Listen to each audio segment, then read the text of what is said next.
આપણે ગર્ભાવસ્થાને દરેક માટે દરેક જગ્યાએ વધુ સુરક્ષિત કેવી રીતે બનાવી શકીએ? આ એક મોટો સવાલ છે, બરાબર ને? પણ એનો જવાબ કદાચ આ એક નાનકડી બેગમાં છુપાયેલો છે. તો ચાલો જોઈએ કે આ એન્ટીનેટલ કેર કિટની અંદર એવું તો શું ખાસ છે. જુઓ, આ કોઈ સાધારણ ફર્સ્ટ એડ કિટ નથી. આ તો છે જાણે કે એક બેગમાં આખું ક્લિનિક. આ કિટ ખાસ કરીને આપણા હેલ્થ વર્કર્સ માટે ડિઝાઇન કરવામાં આવી છે, જેથી તેઓ ગમે તેટલા દૂરના વિસ્તારોમાં પણ પહોંચીને સગર્ભ માતાઓની બધી જ જરૂરી તપાસ કરી શકે. તો તૈયાર છો? ચાલો આ બેગને ખોલીએ અને જોઈએ કે અંદર શું શું છે. સૌથી પહેલાં આપણે એ સાધનો પર નજર નાખીશું જે સીધા માતાના સ્વાસ્થ્ય પર ફોકસ કરે છે, કારણ કે આ ચેકઅપ્સ એ સંરક્ષણની પહેલી અને સૌથી અગત્યની લાઇન છે. તો એક બાજુ છે બીપી માપવાનું સાધન અને બીજી બાજુ થર્મોમીટર. ભલે આ સાધનો સાવ સાદા લાગે, પણ તે માતાના સ્વાસ્થ્યનું એકદમ સ્પષ્ટ ચિત્ર આપે છે. વિચારો, હાઈ બ્લડ પ્રેશર કે તાવ જેવી ખતરનાક સમસ્યાઓ જો શરૂઆતમાં જ પકડાઈ જાય તો કેટલી જિંદગીઓ બચાવી શકાય. હવે આ હિમોગ્લોબિન એટલે શું? ચાલો એકદમ સરળ રીતે સમજીએ. એને આપણા શરીરની એક સુપર ફાસ્ટ ડિલિવરી સર્વિસ સમજો. એનું કામ છે ફેફસામાંથી ઓક્સિજન ઉપાડીને શરીરના ખૂણે ખૂણા સુધી પહોંચાડવાનું. અને પ્રેગ્નન્સી દરમિયાન તો આ કામ બમણો અગત્યનું બની જાય છે, માતા અને બાળક બંને માટે.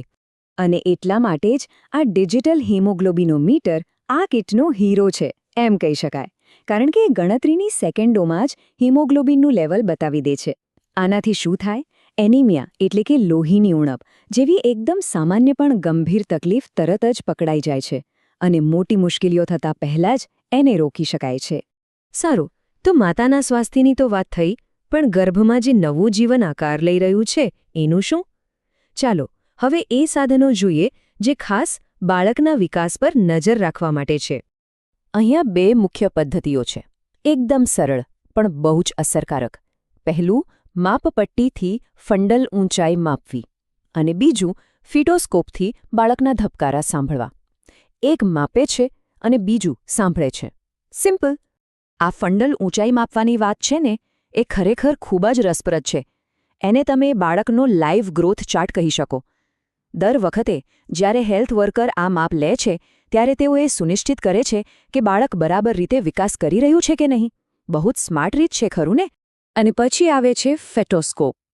એક ક્ષણ જ્યારે હેલ્થ વર્કર બાળકના ધબકારા સાંભળે છે એ ખરેખર જાદુઈ હોય છે.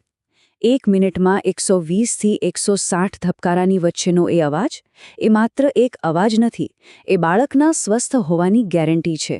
એકદમ મોટી રાહત. સારું, તો અત્યાર સુધી આપણે તપાસની વાત કરી, પણ કહેવાય છે ને, prevention is better than cure. એટલે કે રોગ થયા પછી ઇલાજ કરવા કરતાં તેને થતો અટકાવવો વધુ સારો. તો આ કિટમાં નિવારણ માટે પણ ખાસ વ્યવસ્થા છે. જેમ કે આ યુરિન ટેસ્ટ સ્ટ્રીપ્સ, દેખાવમાં સાવ સામાન્ય પણ કામમાં એકદમ જોરદાર. આ સ્ટ્રીપ્સ બે બહુ જ મહત્વની વસ્તુઓ ચેક કરે છે, પ્રોટીન અને શુગર. પેશાબમાં પ્રોટીન દેખાય તો એ પ્રી એક્લેમ્સિયા જેવી ગંભીર સ્થિતિનો સંકેત હોઈ શકે છે, અને જો શુગર વધુ હોય તો એ ગર્ભાવસ્થા દરમિયાન થતા ડાયાબિટીસ તરફ ઇશારો કરે છે. બંનેનું વહેલું નિદાન ખૂબ જ જરૂરી છે. એ સિવાય કિટમાં જરૂરી દવાઓ અને સપ્લિમેન્ટ્સ પણ છે, જેમ કે લોહીની ઉણપ ન થાય એ માટે આયર્ન અને ફોલિક એસિડની ગોળીઓ, હાડકાં મજબૂત બને એ માટે કેલ્શિયમ, અને નાની મોટી તકલીફો માટે એલ્બેન્ડાઝોલ અને પેરાસિટામોલ જેવી સુરક્ષિત દવાઓ, બધું જ એક જ જગ્યાએ.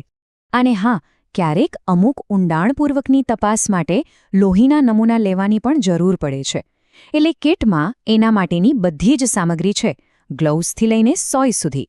આ સેમ્પલ્સ પછી લેબમાં મોકલાય છે, જેથી કોઈ છુપાયેલી સમસ્યા હોય તો એ પણ સામે આવી જાય. તો આ બધા સાધનો જોઈ લીધા, પણ અહીં એક સવાલ ઊભો થાય છે. શું આટલા સાધનો હોવા પૂરતા છે?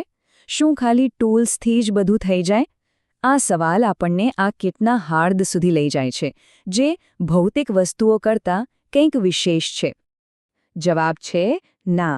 આ કિટ ત્યારે જ ખરેખર અસરકારક બને છે જ્યારે એ એક કુશળ અને જાણકાર આરોગ્ય કાર્યકરના હાથમાં હોય.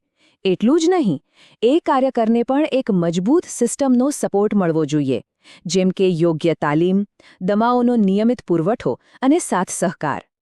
અને હા, મેન્ટેનન્સ પણ એટલું જ જરૂરી છે. વિચારો કે જરૂર પડે અને કીટમાં કોઈ દવા એક્સપાયર થઈ ગઈ હોય તો? એટલે જ નિયમિતપણે સ્ટોક ચેક કરવો અને એક્સપાયરી ડેટ પર નજર રાખવી ખૂબ જ અગત્યનું છે, જેથી કીટ હંમેશા રેડી ટુ યુઝ રહે.